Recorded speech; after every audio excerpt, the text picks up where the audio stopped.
Oke, udah terlihat semua ya? Baik, Pak, sudah, Pak. Nah, sampai kita ke materi penghujung, yaitu matras dan cerucuk bambu.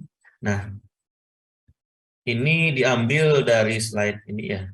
Kebanyakan sumbernya dari slide Prof. Masyur Irsam dari ITB ya. Beliau ngajar ini di materi perbaikan tanah dan juga di topik khusus geoteknik. Nah, kita lihat di sini ya kawan-kawan semua, itu stability of embankment without reinforcement. Jadi kayak gini kejadiannya. Kalau kita menaruh suatu beban, ya, beban itu baik timbunan maupun apa gitu ya. Nah, kalau di sini modelnya timbunan pada tanah lunak, ya, maka keruntuhan yang terjadi adalah keruntuhan dalam dengan bidang geser, keruntuhan memotong timbunan dan melewati dasar tanah. Sebenarnya yang gagal itu adalah ini, tanah dasar. Nah, karena ini bergerak, otomatis ini akan mengganggu stabilitas dari timbunan sehingga timbunannya akan terpotong, ya, mengikuti bidang lincir dari tanah dasar. Kenapa seperti ini terjadi? Karena tanah dasarnya tidak mampu memikul beban yang ditimbulkan oleh timbunan. Gitu. Nah, sehingga kita harus mendesain berapa critical height yang harus dipikul tanah ini sebelum tanah ini rubuh gitu. Jadi kita harus tahu berapa tinggi kritisnya sehingga ini tidak terjadi gitu ya. Tapi kawan-kawan semua, kalau kita di dunia konstruksi itu kan butuh ini ya, waktu gitu ya. Jadi akan bermain dengan uang, akan bermain dengan waktu. Sehingga kita harus mendesain sesuatu itu sesuai dengan waktu kerja kita. Kadang waktu kerja itu tidak sesuai dengan eh, desain yang kita harapkan yang murah gitu loh. Jangan kita harapnya dia terkonsolidasi gitu ya. Tidak kita berikan perkuatan, terkonsolidasi, kita tunggu, terus kita naikkan lagi bisa. Cuman waktunya tidak sesuai dengan waktu durasi pekerjaan proyek kita. Misal jalan itu hanya dikonstruksi selama setahun gitu ya. Sementara untuk mengkonsolidasikan tanpa ada perkuatan, tanpa ada perbaikan itu setahun lebih. Nah, itu kan tidak mungkin. Sehingga banyak sekali muncul ide-ide bagaimana agar tanah lunak ini bisa dibangun secara cepat, gitu ya. Nah, kebetulan di Indonesia itu kita punya stok bambu ya, stok sumber daya lah gitu, sumber daya alam. Sumber daya alam yang banyak sehingga timbul ide gitu ya. Timbul ide bagaimana kalau kita manfaatkan sumber daya itu. Nah, kenapa bambu? Tadi banyak ya. Apa manfaatnya? Apa yang bisa ditangani oleh bambu itu? Kita lihat di sini. Kalau kita membangun sesuatu di sini kawan-kawan ya, di atas timbunan, di bawah timbunan sorry, dialas dengan suatu material ya, maka bidang gelincir tadi itu akan terpotong ya, tak gitu kan ya. Nah, akan terpotong di sini sehingga apa? Akan menimbulkan bidang gelincir yang lebih besar. Nah, kata kuncinya bidang gelincir yang kecil dan bidang gelincir yang besar. Nah, bidang gelincir besar ini terjadi ketika gaya yang diberikan itu juga besar. Nah, sehingga apa? Sehingga untuk merubuhkan tanah ini bebannya juga harus besar. Nah, beban yang besar itu timbul akibat apa? Akibat beban timbunan yang tinggi juga. Sehingga kita bisa membangun timbunan yang lebih tinggi dibandingkan yang tadi. Ya, tadi kan bidang gelincirnya cuma segini nih. Sekarang bidang gelincirnya segini. Otomatis timbunannya pasti lebih tinggi dibandingkan yang tadi. Itu maksudnya. Ya, karena dia kita buat lumayan kaku, walaupun tidak sekaku mungkin kayak beton gitu ya. Dia bisa mendistribusikan beban lebih seragam gitu. Jadi ini dibuat sedemikian rupa sehingga lumayan kaku Kalau ini kaku artinya bebannya lebih terdistribusi. Kalau tidak ada pengaku, bebannya akan terdistribusi di tengah lebih besar gitu ya. Ini ya, kalau tidak ada apa namanya matras ini, bebannya kayak gini ya, beban fleksibel dia nah ini. Kalau ada matras bambu, bebannya lebih merata seperti ini. Nah, sehingga beban ke tanah lebih kecil. Kalau ini besar nih bebannya, karena ini peaknya di sini ya. Kalau ini lebih merata dia, kalau yang dengan bambu. Ya, karena merata bebannya, artinya tidak ada yang besar, tidak ada yang kecil, penurunannya relatif seragam. Ya, mengurangi penurunan yang tidak seragam karena dia tidak terlalu kaku. Tapi kita buat ya, kita usahakan dia itu kaku gitu. Sehingga penurunan tidak seragam itu akan berkurang. Penurunan seragam ya. Kalau tidak seragam berarti kan di sini besar, di sini tidak turun gitu kan. Nah, itu kan merusak timbunan juga kan. Kemudian yang terakhir, kalian pernah kan melihat ada ada apa namanya? Kayak sejenis perahu dari bambu itu kan. Nah, karena bambu itu apa? Dapat memberikan gaya apung, ya. Karena ini tanah lunak itu kan full, ya penuh dengan air ya. Nah, tanah lunak itu tanahnya penuh dengan air. Sehingga apa? Sehingga bambu ini sangat cocok untuk apa? Memberikan gaya apung. Karena ada gaya apung, ya beban yang ada di atas ini jadinya berkurang pengaruhnya ke butiran tanah. Jadi daya tekan si timbunan akan berkurang. Sehingga apa? Sehingga dengan gaya tekan yang sama sebelum ada batas bambu, timbunan yang dihasilkan lebih tinggi. Maksudnya seperti ini.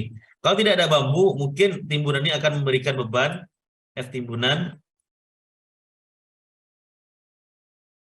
3 meter misalkan.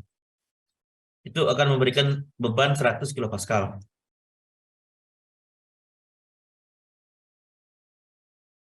Dengan adanya matras bambu, gaya apungnya kita simbolkan dengan U matras, UM. Gaya apung matras itu 50 kilopascal. Ya. Beban ke bawah 100, beban angkat 50. Sehingga beban yang terjadi pada tanah hanya 50 kilopascal. Ya. Anggap 3 meter ini tinggi timbunan kritis, H kritis ya. H kritis itu 3 meter. Sehingga tanah aslinya bisa memikul 3 meter dulu.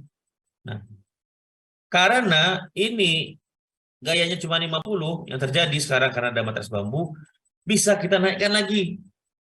Ya, sampai 100 kilopascal. Jadi kurang 50 kilopascal lagi kan? 50 kilopascal.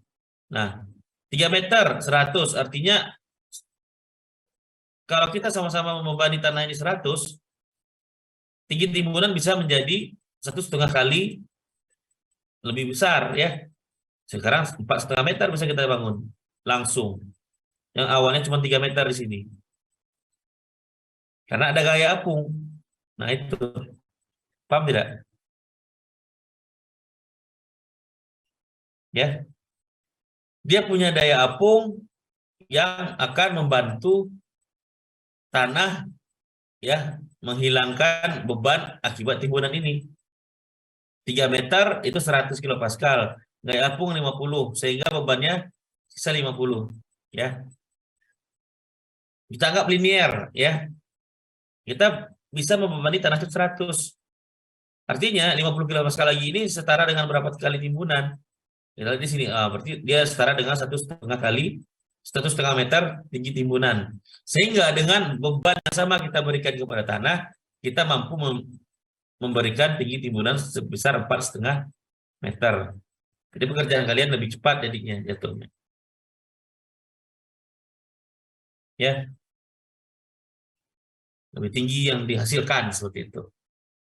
Nah, ini adalah kelebihan kalau kalian menggunakan matras bambu. Ya. Ingat, ini hanya matras, belum cerucuknya. Ya, ini matras bambu. Seakan-akan kalian punya suatu apa istilahnya di sini ya? Kayak suatu ini ya kapal itu ya. Kalau kalian pernah lihat film-film zaman dulu itu kan ada tuh yang bambu yang disusun-susun itu tuh. Nah, kayak gitu. Jadi kayak sejenis inilah kapal gitu ya. Bukan kapal juga namanya. Pokoknya istilahnya kalian pasti tahu lah. Nah, tadi matras saja, sekarang ada cerucuknya. Nah, cerucuk bambu itu akan memberikan tambahan. Nah, tadi hanya dengan matras kita bisa membangun 4,5 meter, ditambah lagi dengan ini, tambah tinggi lagi, gitu.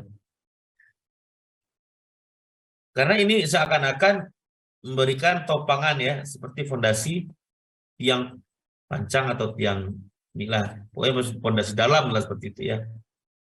Ya, di fondasi tiang gitu.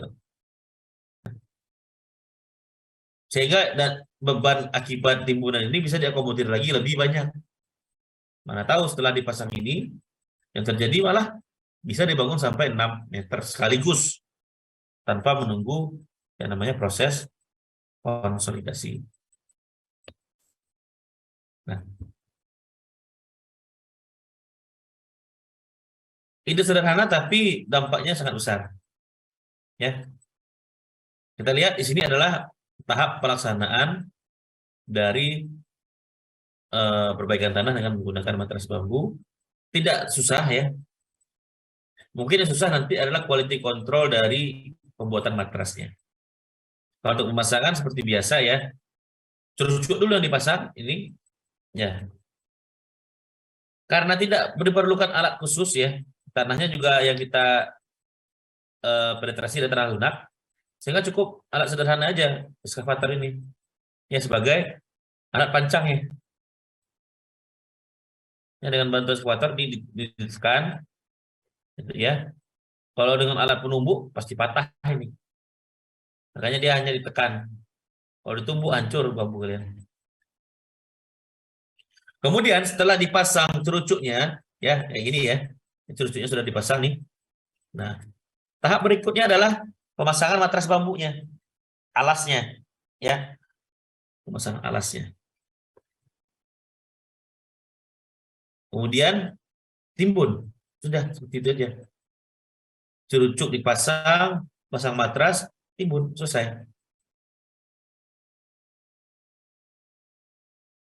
Sangat sederhana gitu ya. Tapi dampaknya luar biasa. Nah, kalau dari segi perancangan ya, kita akan mencoba nanti melihat bagaimana caranya menganalisis stabilitas timbunan dan prediksi penurunan tanah menggunakan metode analisis dan metode elemen hingga. Nah, lihat di sini ya, pemodelan FEM ya, pemodelan elemen hingga itu ada 2 model di sini ya. Nah, ada 2 opsi model. Kalau kawan-kawan semua menggunakan 3D FEM ya, itu nanti untuk cerucuknya bisa dimodelkan dengan BIM ya yang menggunakan interface. Yang interface itu yang kalau misalkan kalian menggunakan Plaxis itu yang itu ya. Kalau misalkan kalian masang plate di sini, kemudian ada yang plus minus itu loh. Nah, yang plus minus itu. Nah, itu tujuannya adalah mengaktifkan kontak antara beam atau plate ya, kalau di Plaxis kalian itu ya, dengan tanah yang ada di sekeliling ini ya, di sekeliling si plate tadi. Ya, sehingga timbul yang namanya adesi ya. Jadi nanti akan apa namanya? Akan aktif gaya lekat antara tiang dengan tanahnya. Nah, kalau 3D kita modelkan dengan beam ya, atau soil. Nah, karena 3D itu nanti akan seperti ini bentukannya misalkan ya. Di timbunan kalian itu ya. Kan arahnya sini nih.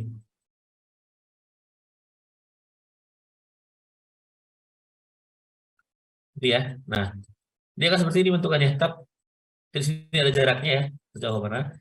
Jauh spasi yang kalian nanti akan desain. Nah, ini. Nah, ini dengan beam. Bukan dengan plate. Kalau kalian gunakan plate pada model 3D, dia akan menerus seperti ini.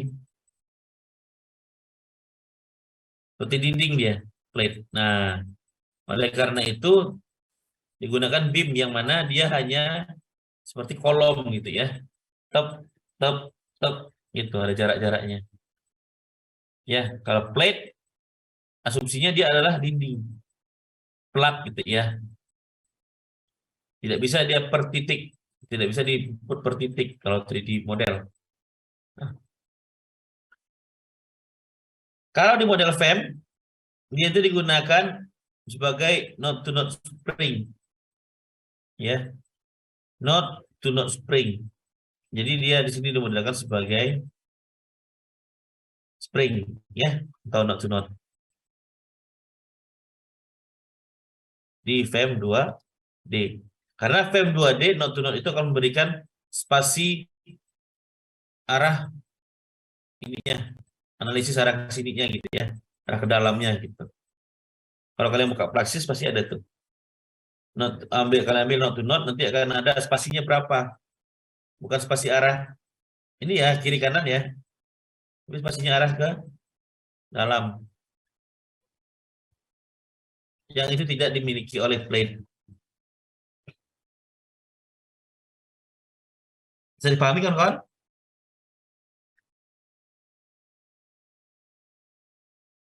Halo? Ada pertanyaan? Kalau ada silakan. Izin tanya, Pak. Izin Pak, apakah suara saya sudah terdengar Pak? Sudah. Tadi kan tertutup bambu tadi kan ditekankan Pak di dalam tanah gitu Pak. Nah itu untuk penentuan apa? Penentuan kedalaman tanahnya itu sesuai sampai batas Ini ya. tanah apa ya Pak? Maka nyampe apa kedalaman tanah yang benar-benar jenuh dengan air, apakah sampai tanah yang paling keras gitu pada dalam bawahnya Pak? Apa bagaimana Pak untuk penentuan kedalamannya Pak? Yang ini kan ya? Iya Pak. Yang ini. Nah, untuk penentuan kedalamannya sebenarnya dia perhitungannya seperti fondasi gitu ya, Cik ya. Ya, penentuannya seperti fondasi karena nanti dia itu akan ada kontak ujung dan kontak sisi gitu ya dengan curucuknya. Ketemu tanah keras itu lebih baik gitu. Ketemu tanah keras lebih baik. Kalau tidak dia akan didesain, dihitung ya kemampuan curucuknya itu mirip seperti fondasi dalam. Kontak sisinya berapa, kontak ujungnya berapa gitu. Disesuaikan lagi dengan bebannya. Itu Cik. Nah, nanti kita coba lihat di sini ya. Baik Pak. Makasih ya Pak. Nah, ini desain matras bambu ya kawan-kawan ya. Jadi matras bambu itu ini ya, satu lapisnya itu segini. Nah, itu satu lapis hitungannya. Ya, pokoknya dia diapit gitu. Nah, dengan asumsi matras bambu yang efektif pada satu arah gitu ya, adalah satu lapis, maka persamaan untuk inersia ya si matras itu bisa kita lihat di sini. Inersia dan juga luasnya gitu ya. Nah, di total sama dengan sigma I bambu plus A bambu dikali dengan XDI kuadrat. Nah, XD itu mana? Ini dia. Berapa jarak pusat dari apitan ini. Jadi bambu itu gini ya, pemasangannya. Misalkan yang di atas itu arahnya ke sini nih, pemasangannya. Ini bambu panjang bambu ke sini ya. Misalkan bambu kalian nih. Nah, ya gitu. Misalkan gitu ya, bambu gitu. Nah, yang di bawahnya itu di sini dia arahnya. Jadi dia arahnya itu selang-seling ya. Kebayang nggak? Gini, numpuk ini, numpuk ini. Dia ke sini satu. Ya, Bayang Pak. jangan dia arah panjang sini. Nah, ini kayak gini. Tap, tap, tap, tap. Nah, satu lagi seperti ini. Ini masangnya. Nah, kayak jaring gitu ya. Nanti di bawahnya gini lagi. Nah, sehingga seperti ini bentukannya ya. Arah ke sana, arah ke dalam gitu ya. Arah sana lagi gitu ya. Arah ke sini gitu. Nah, sehingga untuk perhitungan inersianya ya dan juga luasannya adalah seperti ini. Gitu. Ya. Untuk A totalnya M efektif lapis dikali dengan N bambu per layer dikali dengan A bambu ya. Luas bambu itu. Berapa diameter bambu ya? Dan itu sendiri nanti berapa luasannya. Sehingga EA matras ya, karena kita membutuhkan EA dan EI nantinya ya. Sama dengan E bambu dikali A total, EI-nya E bambu dikali I total gitu ya. Gitu. Nah, kalian hitung aja berapa ininya. I total dan A totalnya.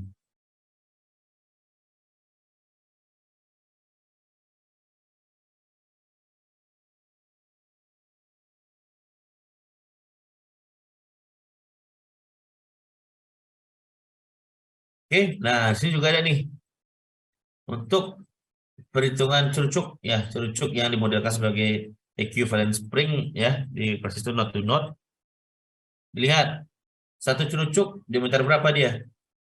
Di sini dipasang 3 curucuk ya. Maka luas penampangnya adalah 1/4 D kuadrat dikali N curucuk ya. 1/4 pi D kuadrat dikali N curucuk. Kalau curucuknya ada 3 ya kali 3. Inersianya juga seperti itu. Ya, 1/64 pi D pangkat 4 dikali dengan jumlah curucuknya. Nah, sehingga nanti untuk perhitungan yang membutuhkan A, membutuhkan I, ya EA, EI-nya adalah digunakan ini. Dengan ini ya, menurut siangnya itu pasti nanti diketahui itu. Bambu berapa, misalnya sekitaran 9.000 kilopascal gitu ya, dan sebagainya. Nah, ini adalah studi kasus dari tugas akhirnya Franciscus dan Hotmatua ya, ini anak ITB ya. Nah, di sini ada studi kasusnya itu PLTU Tambak Lorok di Semarang. Nah, di mana kita ketahui di Semarang itu banyak ini ya, apa namanya, potensi tanah lunak di situ ya. Ini deskripsi proyeknya kawan-kawan semua ya, untuk tanah yang ada di situ very soft clay. Nah, jadi yang pertanyaan Inci tadi ya ini Inci, tidak harus sampai ke tanah kerasnya. Bisa jadi kita hitung saja kebutuhan timbunannya berapa gitu ya. Kebutuhan timbunannya berapa, kuat nggak dengan bambu itu hanya sampai sini. Kuat atau tidaknya kita hitung ya dengan menggunakan perhitungan fondasi karena konsepnya sama ya. Konsepnya sama, penyebaran tegangan gitu ya.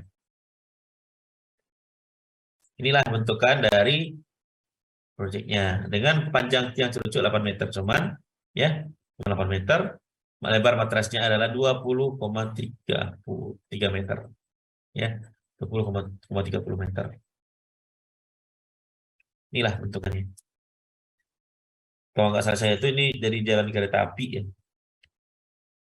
Nah, ini data boring log NSPT dan laboratoriumnya untuk setiap lapisan dan juga timbunan di sini. Nah, di sini dia langsung ini apa namanya, memberikan informasi untuk praksisnya akan digunakan seperti ini ya. Type-nya itu undrain karena di sini adalah lempung. Timbunannya dimodelkan sebagai drain material gitu ya, dengan masing-masing. Ini dia propertinya. Properties, indeks propertiesnya, coefficient permeability dan juga tentang ininya ya, apa namanya, modulus Young, Poisson ratio, kohesi, V juga ya. Nah, ini ada R inter ya, R inter ini yang kayak pengaruhnya gitu ya, adesinya berapa gitu. Nah, yang pertama dihitung pasti itu kan ya, berapa tinggi timbunan kritis. Karena ini penting. Tanah hanya mampu memikul ini, ya, dengan asumsi SF-nya berapa dulu? Segini, ya. SF-nya adalah 1,25 sampai 1,1. Ini kalau kalian lihat di buku Jihan juga ada ya.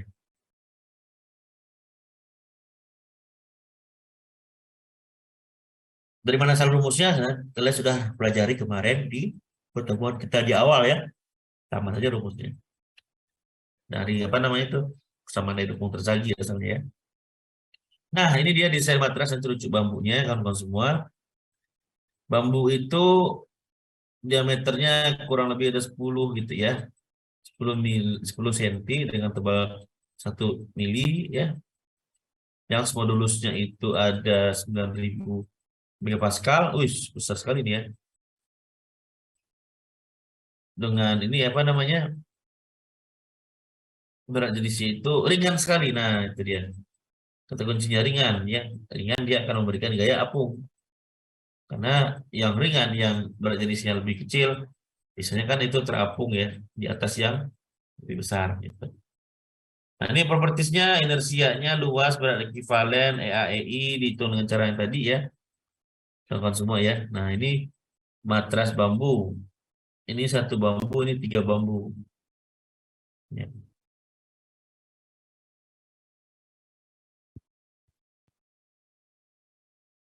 Kemudian ini ya perhitungan manual. Hasilnya segini ya.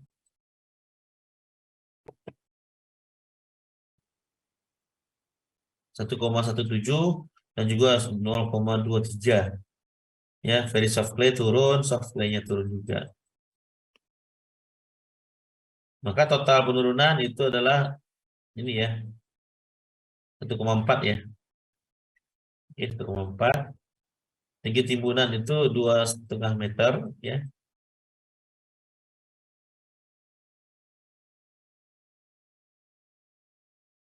Nah, maka elevasi akhir dari tinggi timbunan yang 2,5 tadi hanya tinggal 1,0941. Nah, kita lakukan perbaikan dengan menggunakan matras bambu dengan langkah-langkah perhitungan sebagai berikut ya. Ini menggunakan Plaxis 86. Ada 8 step yang dilakukan: pemodelan geometri tanah, penentuan boundary condition, pembentukan mesh, penentuan kondisi air, penentuan konfigurasi awal, perhitungan tegangan awal, perhitungan titik yang ditinjau, perhitungan berdasarkan tahapan konstruksi. Nah, daripada kita penting, kita lihat aja di sini ya. Nah, seperti ini yang dia modelkan, kawan-kawan semua. Ya, yang tadi seperti ini diterjemahkan ke dalam Plaxis menjadi seperti ini. Ada 1, 2, 3, 4 lapisan. Ya. Kemudian ini tahapan-tahapan pace-nya ya. Cerucuk matras diinstal, kemudian ditimbun, dikonsolidasikan, dilihat short term long termnya berapa ya. Kenapa di sini ada konsolidasi ya? Karena dia akan ngecek penurunan itu berapa yang terjadi sih setelah ditimbun gitu ya. Makanya dikonsolidasikan ya. Lihat seberapa besar timbunan itu akan turun nantinya. Karena kita butuh di syaratnya kereta api misalkan, berapa saat izin penurunan yang boleh terjadi ketika infrastruktur itu digunakan gitu ya. Itu ada aturan-aturannya.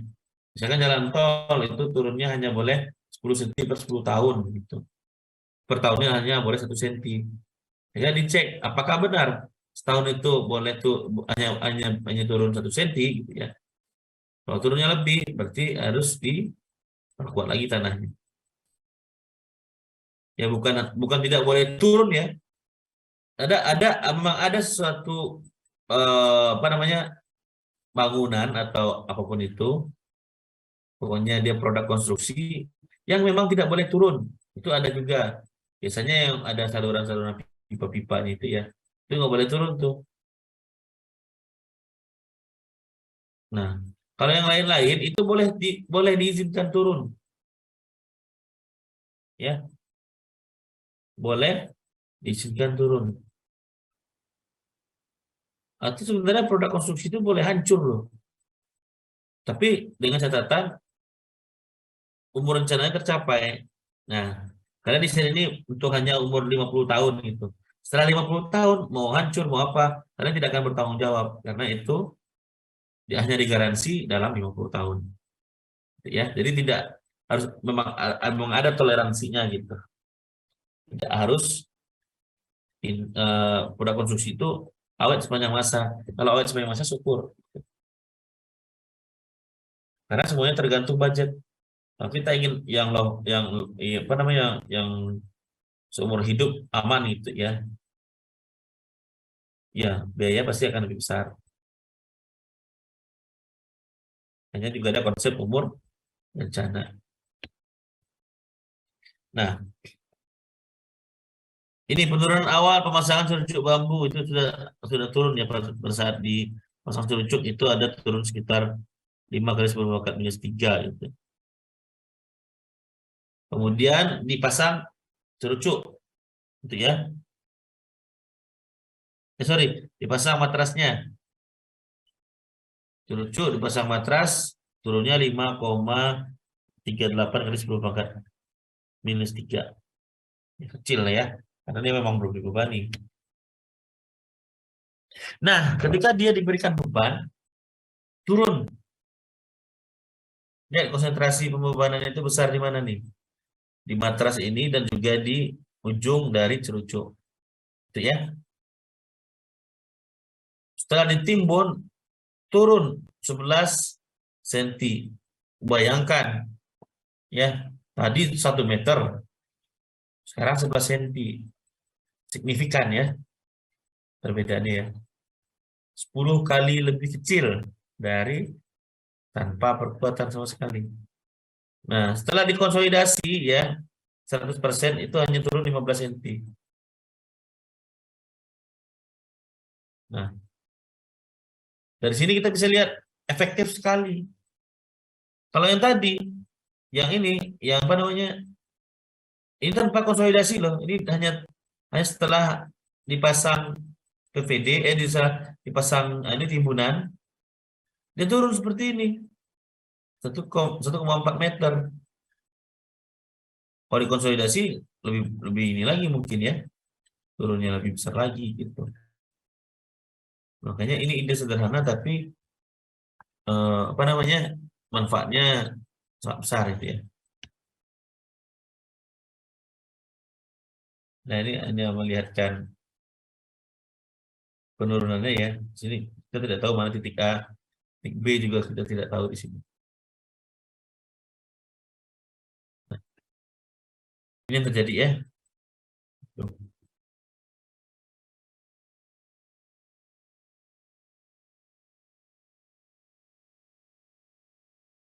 Nah, ini panelnya di sini. Nah, ini kesimpulannya ya, kawan-kawan semua ya. Jadi untuk cerucuk matras bambu itu dapat memperkecil timbunan ya, yang awalnya sebesar 1,4 tanpa adanya perkuatan. Dengan adanya perkuatan dengan bantuan program Plaxis kita hanya mendapatkan 15,12 cm, 10 kali lebih kecil. Kedua, cerucuk bambu dapat digunakan sebagai perkuatan ya, karena terbukti menurunkan penurunan gitu ya, dan juga proses konsolidasinya mungkin tidak akan terlalu lama nanti karena bebannya terdistribusi secara merata gitu ya. Jadi tegangan air pori yang terjadi itu juga kecil. Nah, ini untuk cerucuk matras bambu materinya kawan-kawan semua ya.